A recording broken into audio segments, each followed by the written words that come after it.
What's going on, family? This is Scrapbook Boxing, Museum of the Forgotten Fisticuffs series. I'm very excited to capture one of the greatest featherweight championships of all time. This fight was held in Madison Square Garden on October 29th, 1937. It was between two great featherweights at the time. But the reason why this fight was so significant, because it would be the first time a black fighter would win the featherweight championship of the world from the United States. Now, I guess you had George Dixon, Little Chocolate, capture the featherweight championship of the world in 1891 on May 31st against Cal McCarthy in 22 rounds. That was a fascinating feat. But George Dixon was from Canada. And of course, you would have Kid Chocolate defeat Benny Bass in 1930 to capture the featherweight championship of the world. That was fascinating. But Kid Chocolate was from Cuba. But Henry Armstrong was from Columbus, Mississippi, in the United States of America. And he would be the first black fighter to ever capture the featherweight championship of the world from the United States. That's why this fight was significant. Now, Henry Armstrong was born in Columbus, Mississippi on December 12th, 1909, and he would unfortunately pass away on October 23rd, 1988. He would be 70 years of age at the time of his death. He would begin his professional debut on July 27th, 1931. And he would lose his first fight by KO in the third round of a scheduled 4-round fight. He would win his next fight and lose 3 more fights. But that was only the start of Henry Armstrong's career. Now, the fighter he would be facing was P.D. Sarin. P.D. Sarin was from Birmingham, Alabama, and he was born on November 21st, 1904. And unfortunately, he would pass away on July 3rd, 1994, and he would be 87 years old at the time of his death. Now, P.D. Sarin will become featherweight champion of the world in defeating Freddie Miller.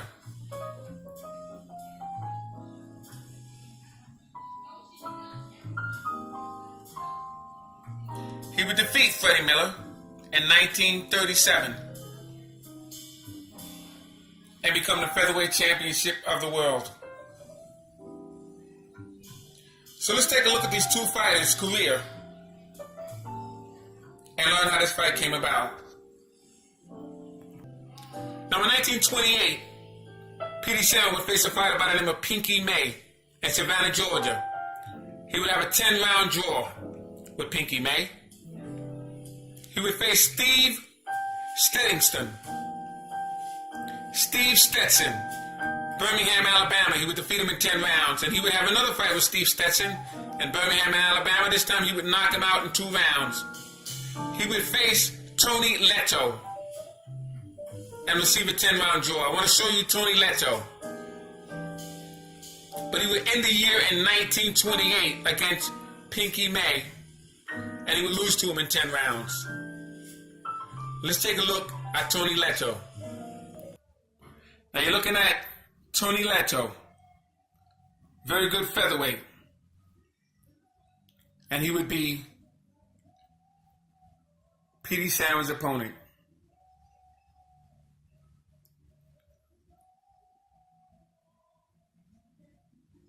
I just wanted to show you Tony Leto.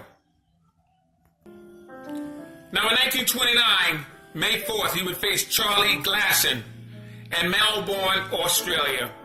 He would knock him out in 4 rounds. On June 8th, 1929, he would face Pinky Silverberg in Melbourne, Australia, and he would defeat him in 15 rounds. June 22nd, he would face Johnny Leckie in Sydney, Australia. and defeat him in 15 rounds. Or he would lose to him in 15 rounds. Excuse me, let me get this again. June 8th, Pinky Silverberg, Melbourne, he would defeat him in 15 rounds. June 22nd, he would face Johnny Leckie. And Sydney, Australia, and he would lose to him in 15 rounds. I want to make that clear. Now, on July 13th, he would face Andy Devine, Young Siki, in Melbourne, Australia, and he would defeat him in 15 rounds. September 1st,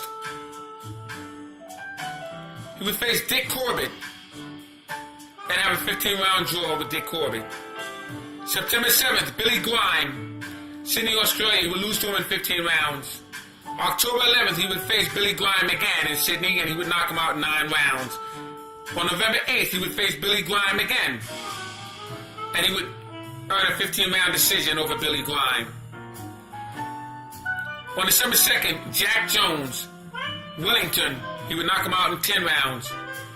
And he would face Billy Grime 2 more times that year, December 17th and December 26th. He would receive a 14-round knockout and a 13-round knockout.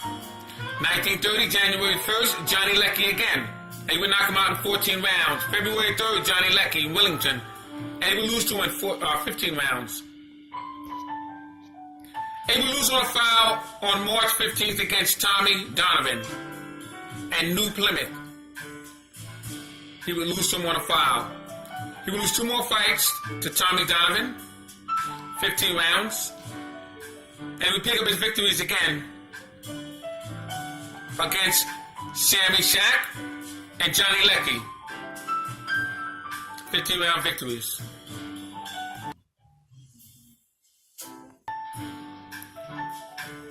Now, if you're looking at fighters who consistently fight and put in work, you're looking at fighters such as Petey Salmon. Because if you look at his record here, in 1929, he fought basically once a month. He lost twice that year. Once to Billy Grime and once to Johnny Leckie.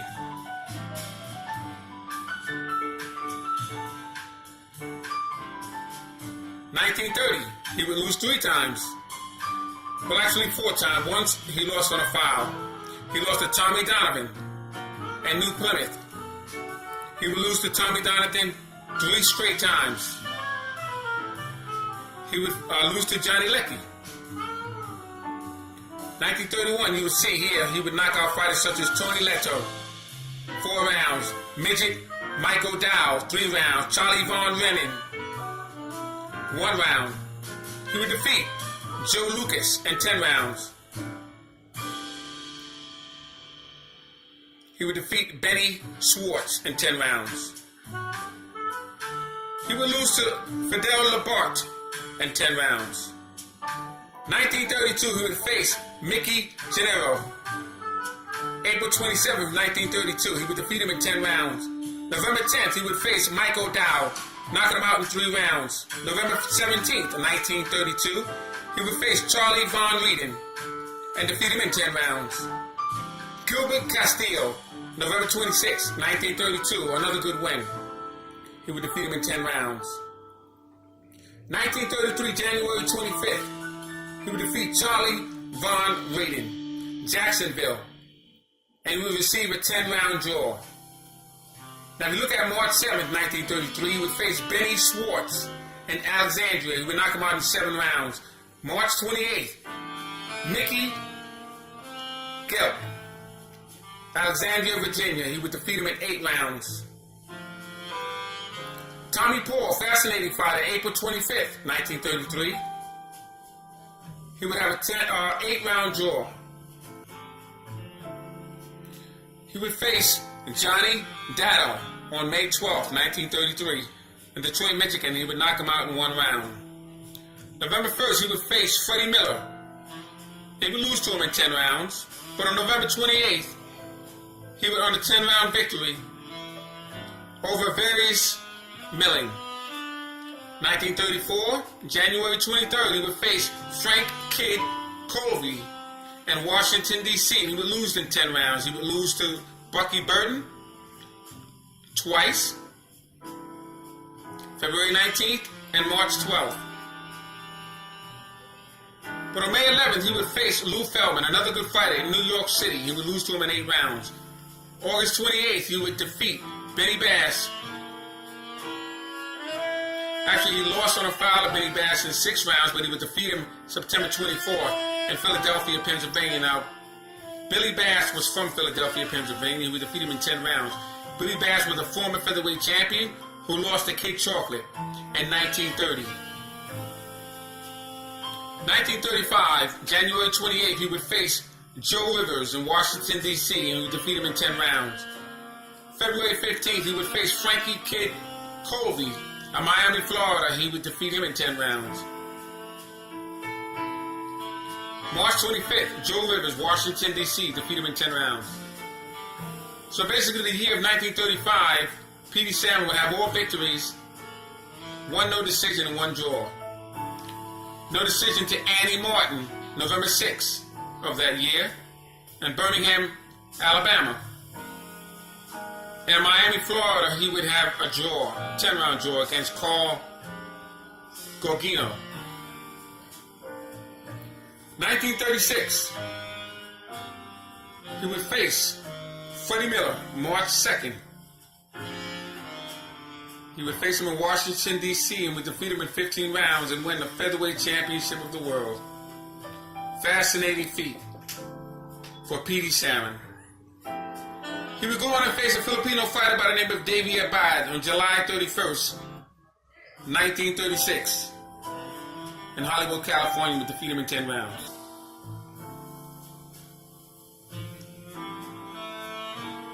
Jackie Carter, Youngstown, Ohio, defeated him in 10 rounds, August 26, 1936.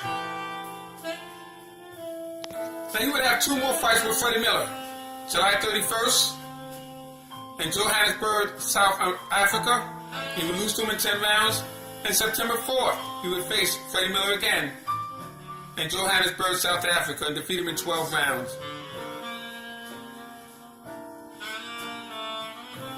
On October 29, 1937, he would face Homicide Henry Armstrong at Madison Square Garden. He would be knocked out in 6 rounds, and Henry Armstrong would become the first black featherweight champion of the world from the United States. Fascinating achievement.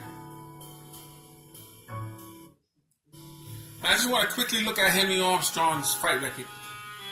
I want to see how he got to this point. In 1931, July 27, he would lose his first fight, and he would be knocked out in the 3rd round of a scheduled 4-round fight. He would fight Sammy Burns and defeat him in 6 rounds on August of 1931. And he would have knockouts, as you can see. Young Bud Taylor, 2 rounds. Bobby Climbs, 3 rounds. Perfecto Lopez, he would get a draw. I want to show you Perfecto Lopez. We'll fight him a few times. Now I'm showing you Perfecto Lopez.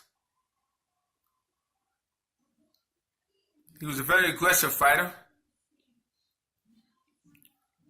As you can see, he was 135 pounds. He was a champion of Mexico. He was campaigning in the States.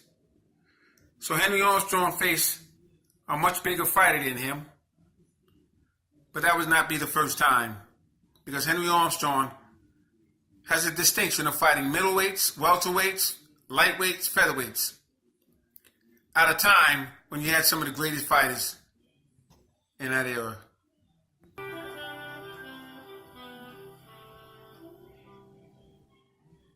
Henry Armstrong will continue throughout 1933, 1934.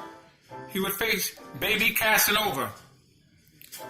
Let me show you Baby Casanova. Now here you have Baby Casanova. I'm going to show you a few more fighters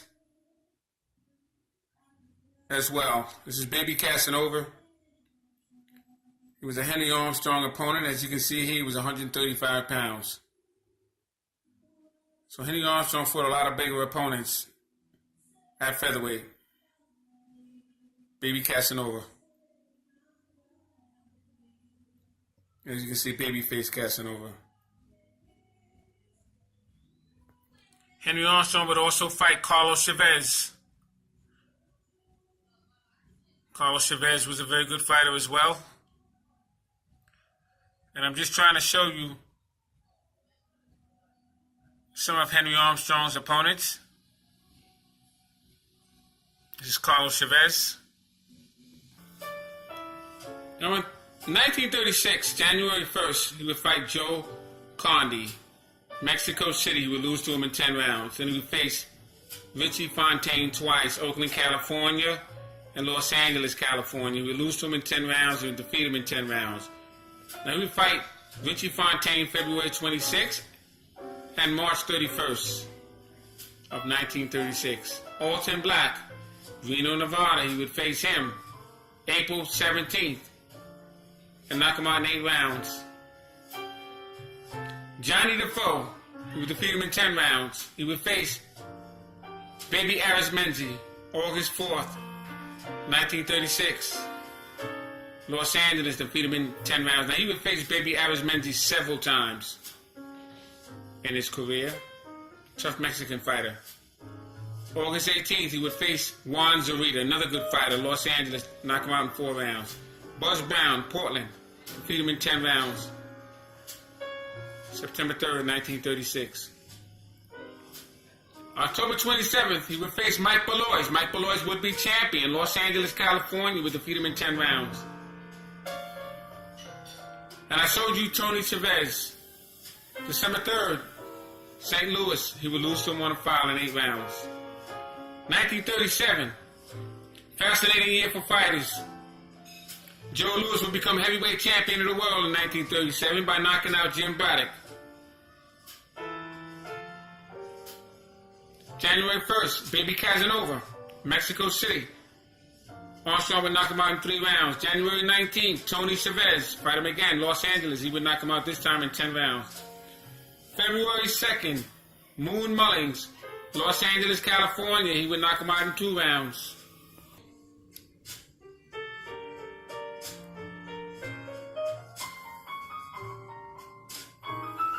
March 19th, Ali Spaldi, New York City. He would defeat him in 10 rounds, and after that he would get all knockouts. As you can see here, Pete DeGrassi, Los Angeles, knock him out in 10 rounds. April 6th. May 4th, Frankie Click, Los Angeles, knock him out in 4 rounds. May 28th, Wally Holly, Los Angeles, knock him out in 4 rounds. Lou Macy in Brooklyn, knock him out in 4 rounds. Eddie Brink, New York, knock him out in 3 rounds. Then he would face Charlie Burns, September 9th.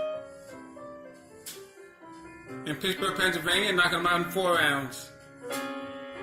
Let me see if I can find Charlie Burns. Here you have Charlie Burns. Very good fighter was Charlie Burns. And he would face a great fighter.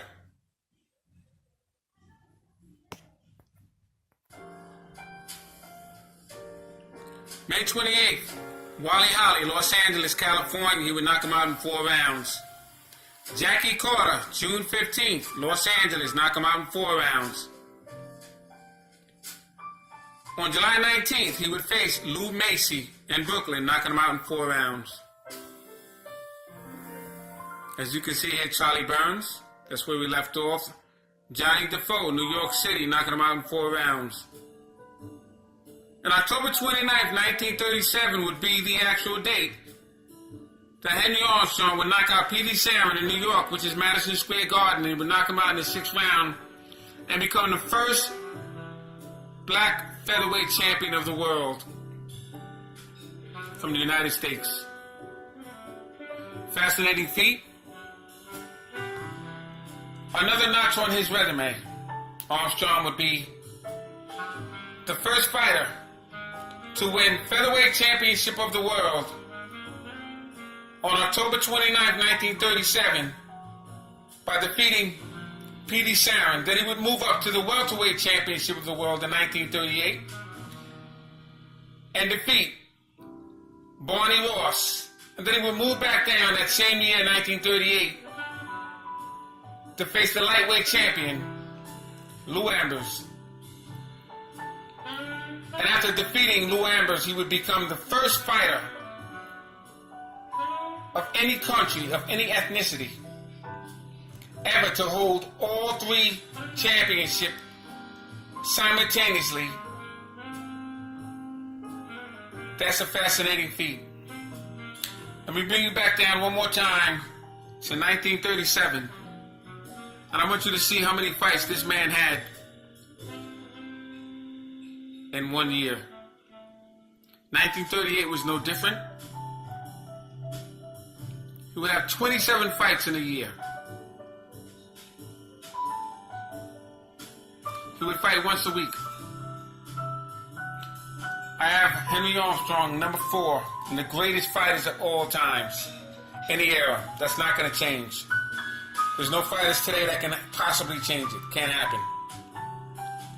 And if they was in here with Henry Armstrong, they would all not be knocked out within 4 rounds. And I'm going from featherweight to middleweight. You name the fighter, they all go to sleep. It's just the way it is. Salute to Henry Armstrong. Salute to P.D. Sarin.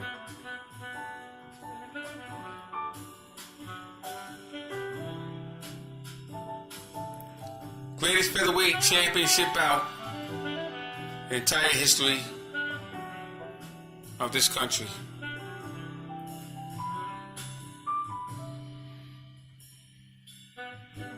Henry Armstrong was some fighter. Little to be known, Henry Armstrong was shadowboxed for more than 12 to 13 rounds in the dressing room before he came out to fight.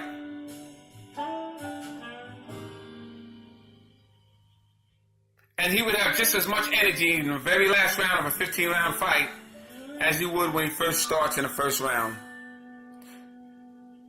And Henry Armstrong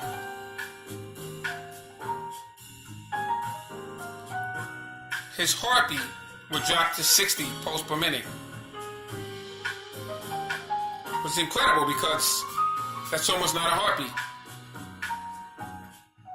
Which means his recovery time was impeccable. It was said that Henry Armstrong had an overlarge heart, which would explain some of the reasons for his stamina.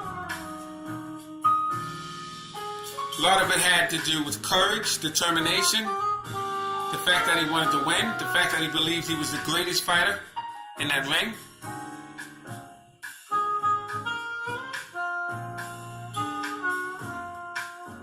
And you're not going to have another fighter like Henry Armstrong. I've watched Troy Dorsey in Madison Square Garden take on a fighter by the name of Kevin Kelly, the Flushing Flash. And that was a fascinating fight because Troy Dorsey never stopped throwing punches the entire time. And it put me in mind of Henry Armstrong, what it would have been like to witness that fight. Between Armstrong and Ambers, and Armstrong and Ross, and Armstrong and P.D. Sarin, and many others. Smoking Joe Frazier came close in that Madison Square Garden arena against Muhammad Ali, 1971. Bojack, non-stop punching machine, but you would only have one Henry Armstrong. So salute to Henry Armstrong. He has been a member of the Museum of the Forgotten Fisticuffs series from day one. P.D. Sarin has been elected to the Museum of the Forgotten Fisticuffs series. That fight itself is in the Museum of the Forgotten Fisticuffs series. So salute to my subscribers. Thank you for hanging in there with me. That was an important night of boxing on a historical level. first black fighter to win a featherweight championship of the world.